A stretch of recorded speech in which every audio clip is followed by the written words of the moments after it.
Umati mkubwa ulifika hapa angalau kushuhudia tukio hili la kiajabu. Mmoja wao akiwa na nyuki mkononi, nyuki waliovamia mkono wake akionekana kuwa kwa maumivu. Mwenzake hapa akiwa amelalama kutoweza kwenda haja kubwa akibeba mali inayosemekana ni ya wizi. Nyumba fulani ilikuwa imefungwa haina mtu.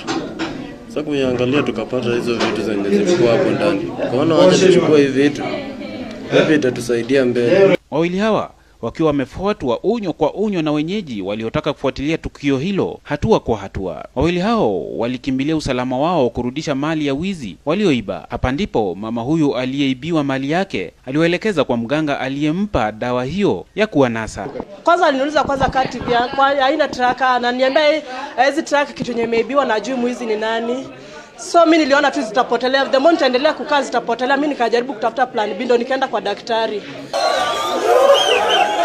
Punde tu walipofika kwa mganga, nyuki hao walidondoka na kisha mganga kuanza ganga zake.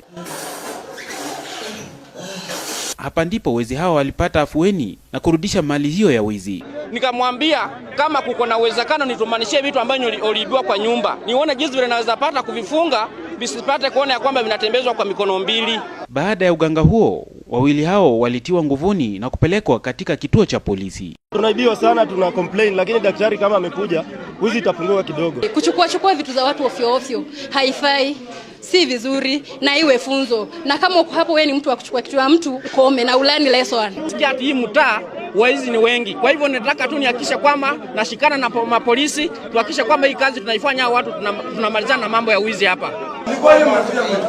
Dan Kanwanga, K24 kutoka kaunti ya Uasin Gishu.